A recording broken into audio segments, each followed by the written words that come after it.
ఏంట్రా ఇది? అబ్బా, అవునరా, పక్కనే ఉన్నట్టు అనిపిస్తున్నాయి. ఏరా రఘు, నిజంగా ఇది నువ్వే తయారు చేసావా? తెలివైన వాడివేరా నువ్వు. మరి నీకు ఉద్యోగం ఎందుకు రాదురా?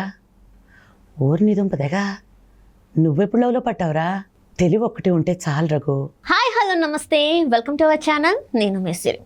సో ప్రతిరోజు లాగానే ఈరోజు కూడా ఒక స్పెషల్ గెస్ట్ మీకోసం నేను తీసుకొచ్చాను. ఏంటంటే నార్మల్గా సినిమాలు అంటే హీరో హీరోయిన్స్ని ఇంకా టెక్నీషియన్స్ వీళ్ళందరూ ఉంటారు కదా. అందులో అంటే మెయిన్గా చెప్పాలంటే డబ్బింగ్ ఆర్టిస్ట్ లేకపోతే అసలు ఆ సినిమా లాగా అనిపించదు. ఆ ఎక్స్ప్రెషన్స్ కూడా మనకి అర్థం కాదు. ఆ వాయిస్ వింటుంటే ఒక్కొక్కసారి మనం ఆ వాయిస్ విని ఆ ఎమోషన్స్ అన్ని మనమే ఇదంతా చేస్తున్నామేమో అనిపిస్తుంటుంది. సో అలాంటి ఒక ప్రముఖ డబ్బింగ్ ఆర్టిస్ట్ అయితే ఇప్పుడు మనతో పాటు మన స్టూడియోలో ఉన్నారు. తను ఎవరో కాదు, మన డబ్బింగ్ ఆర్టిస్ట్ శ్రీవల్లి గారు. నమస్కారం మేడం. నమస్తే. ఎలా ఉన్నారు మేడం? Fine, thank you. మీరు? నేను చాలా బాగున్నాను. అండ్ మీతో మాట్లాడుతుంటే అంటే ఒక ఇంట్లో వ్యక్తితో మాట్లాడిన ఒక ఫీల్ అయితే వచ్చేసింది. అంటే ఫస్ట్ టైం మీట్ అయినా కూడా చాలా ఓపెన్గా మాట్లాడడం చాలా హ్యాపీగా ఉంది నాకు. అండ్ ఇంత ఐడెంటిటీ లేకపోయినా, రికగ్నైజేషన్ లేకపోయినా కూడా మీరు ఇంత డెడికేటెడ్గా వర్క్ చేస్తున్నారు. అయినా కూడా మనకి ఏం గుర్తింపు లేదు. ఫ్యామిలీ మీరు చెప్తున్నారు, చిన్న పిల్లలైనా కూడా నేను సరే వాళ్ళకి ఇవ్వాల్సిన టైం ఇవ్వలేకపోతున్నానని అంటే వద్దు, ఇదంతా వద్దు, నేను చక్కగా ఒక సిస్టమ్ ముందు కూర్చొని ఒక పని చేసేసుకుంటే అయిపోద్ది కదా, అట్లా ఏమనిపించలేదు. నాకు స్క్రిప్ట్స్ బాగా పేజెస్ చదువుతూ ఉంటాను కదా, అప్పుడు అనిపిస్తుంది మాత్రం చదివితే ఐఏఎస్ ఐపీఎస్. బట్ అంటే నేను ఇండస్ట్రీని ఒకటమ్మా, హానెస్ట్లీ ఈరోజు ఈ పేరు ఇది వచ్చింది, కొంచెం ఇలా నిలబడగలిగాము అంటే ఇండస్ట్రీ వల్లనే. అది ఎప్పుడు నాకు ఆ గ్రాటిట్యూడ్ ఉంది నిజంగా కూడా. కాకపోతే ఏంటంటే ఇప్పుడు కొంచెం ఇబ్బందికరంగా మారుతుంది. ఒకప్పుడు ఎంజాయ్ చేసేవాళ్ళం, డబ్బింగ్ అంటే, వర్క్ అంటే బాగా ఇంట్రెస్టింగ్ గా ఉండేది. ఇప్పుడు ఎంతసేపు నా ఆపర్చునిటీ కాపాడుకునే పరుగులే. రైట్. నేను సస్టైన్ కావడానికి చేసే ప్రయత్నమే తప్ప నాకు వర్క్ వచ్చింది, నేను ఈ వర్క్ రిలాక్స్డ్గా చేసుకోవచ్చు అనే పరిస్థితి ఇప్పుడు లేదు. అంటే ఇప్పటి వరకు అంటే మీరు చేసిన సినిమాస్లలో అంటే పెద్ద డైరెక్టర్స్ మూవీస్ చేశారా మీరు? ఈ డైరెక్టర్ మూవీస్ చేశారు? బాపు గారు. బాపు గారితో వర్క్ చేశాను నేను 2 సినిమాలు, రాధా గోపాలం, శ్రీరామరాజ్యం. ఓకే. అంటే శ్రీరామరాజ్యంలో కౌసల్య, కేఆర్ విజయ గారు చేశారు. ఓకే. ఆవిడకి చెప్పా, ఆవిడంటే అమ్మవారి క్యారెక్టర్స్ చేసేవాళ్ళు, జగన్మాత అలాంటి సినిమా. ఆవిడకి చెప్పాను. అది అసలు వాళ్ళతో వర్క్ చేయడం. రాఘవేంద్రరావు గారితో నేను ఒక యాడ్స్ లో వర్క్ చేశాను, మూవీస్ లో చేయలేదు, యాడ్స్ కి వర్క్ చేశాను. ఎట్లా ఉండండి అంటే ఇప్పుడు చెప్పండి, ఇప్పుడు మీరు వర్క్ చేసిన డైరెక్టర్స్ ఒక్కొక్కరి గురించి చెప్పాలంటే వాళ్ళు మీరు ఏం చెప్తారు? అంటే అక్కడ ఇప్పుడు మీరు బాపు గారితో వర్క్ చేశారా అంటే అది మామూలు విషయం. అంటే మేము సినిమాలే చూసాం. అవును. మాకు శ్రీరామరాజ్యం అప్పుడు కూడా మేము చిన్నపిల్లలు, మాకు అసలు అంత ఐడియా కూడా ఉండదు. ఆయన సినిమాలు చూస్తూ మేము పెరిగిన లెక్క. సో అలాంటి ఒక గ్రేట్ లెజెండ్ తోని మీరు ఆ సినిమాలో ఒక భాగం అయ్యారు అంటే మీకు ఎలా అనిపించింది? నాకు చాలా, ఎంత నేను నా లైఫ్లో నేను మర్చిపోలేనమ్మా. ఈవెన్ అందరూ చూడాలి. నాకు తెలిసి శ్రీరామరాజ్యం స్క్రిప్ట్ ఒక బుక్ గా వేయించారు. ఆయన స్క్రిప్ట్ ఎలా రాసుకుంటారు అనేది. ఆయన స్క్రిప్ట్ లో ఇటు సైడ్ రైట్ సైడ్ డైలాగ్ ఉంటే లెఫ్ట్ సైడ్ బొమ్మ ఉంటుంది. అంటే సెట్ ఎలా ఉండాలి, ఆర్టిస్ట్లు ఎక్కడ కూర్చోవాలి, ఏ పోస్టర్ లో కూర్చోవాలి. పొజిషన్ కాదు, ఇది పొజిషన్.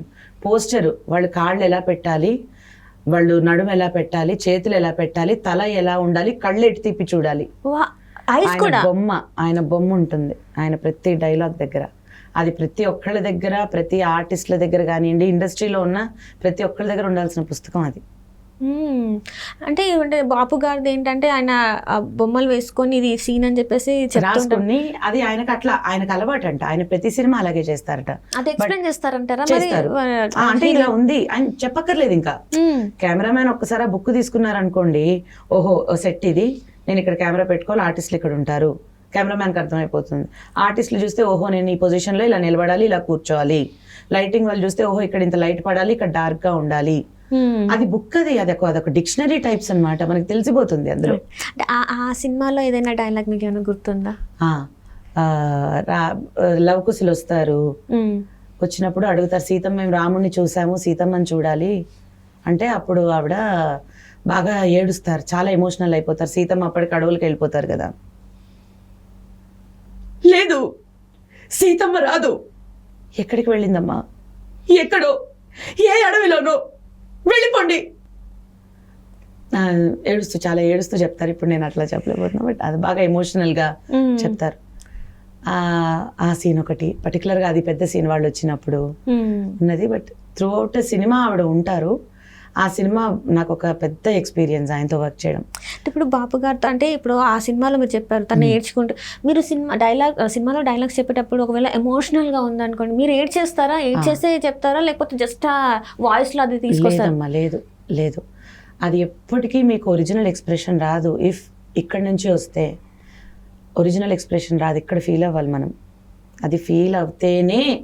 చాలా మందికి ఏం అభిప్రాయం అంటే మైక్ ముందు కూర్చొని ఒక 4 డైలాగులు చెప్పి ఏడ్చేసినప్పుడు ఏడ్చేయడము, అరిచినప్పుడు అరిచేయడం, అది కాదు డబ్బింగ్. పరకాయ ప్రవేశం ఇన్ వన్ వే. నేను మీ బాడీలోకి ప్రవేశించి నా వాయిస్ త్రూ మీ ఎక్స్ప్రెషన్ నేను జనాలకి చెప్తున్నాను. It is not an easy thing. నేను ఇప్పుడు ఏ సీన్ అయితే డైలాగ్ చెప్పానో ఆ సీన్, అమ్మ ఒకసారి సీన్ అంతా చూడు అన్నారు బాపు గారు. చూస్తున్నా ఎంత ఎమోషనల్ అయిపోయానంటే, నాకు అలా అనుకుంటున్నాను బట్టి ఏడ్చేస్తున్నాను. నేను చూస్తూ ఏడ్చేస్తున్నాను. హాఫ్ అన్ అవర్ అవుతుంది, ఏడుపాగట్లేదు. ఆయన అన్నారు, అమ్మ ఈ పూటకు ఆపేద్దాం మనము, డబ్బింగ్ రేపు చెప్పుకుందాం. వద్దు గురుగారు, ఇప్పుడు చెప్పేయాల్సిందే. మళ్ళీ నేను దీని నుంచి బయటకు వచ్చి నేను మళ్ళీ ఇంత ఎమోషనల్గా నేను చెప్పలేను. నేను నిజంగా ఏడుస్తూ చెప్పిన డైలాగు, ఆ డైలాగ్ నిజంగా ఏడ్చాను నేను ఆ డైలాగు. సో ఏంటి అంటే చాలా పర్టికులర్గా కొన్ని ఎక్స్ప్రెషన్స్ కానివ్వండి, అది మనం అన్లెస్ అంటిల్ ఫీల్ అయితే తప్ప మనము చెప్పలేము అలాంటివన్నీ కూడా. సో మనం ఇంటర్నల్గా మనం ఫీల్ కావాలి, నేనే ఆ క్యారెక్టర్, నేను ఇప్పుడు కౌసల్య అని నేను నమ్మాలి. నమ్మితేనే ఆ అవుట్పుట్ వస్తుంది. రైట్. అట్లనే ఇప్పుడు మీరు ఇంత చెప్తున్నారు అవుతుంది కదా, లైక్ మీరు థియేటర్లో మీ డైలాగ్ మీరు చూసినప్పుడు, మీ వాయిస్ మీరు విన్నప్పుడు, అంటే థియేటర్లో అసలు ఆ ఎమోషనల్ డైలాగే కావచ్చు, అది మీరు లవ్ ఎక్స్ప్రెస్ చేసే డైలాగే కావచ్చు, అది చూసినప్పుడు మీకు ఎలా అనిపిస్తుంది? అసలు చాలా బాగా అనిపిస్తుంది.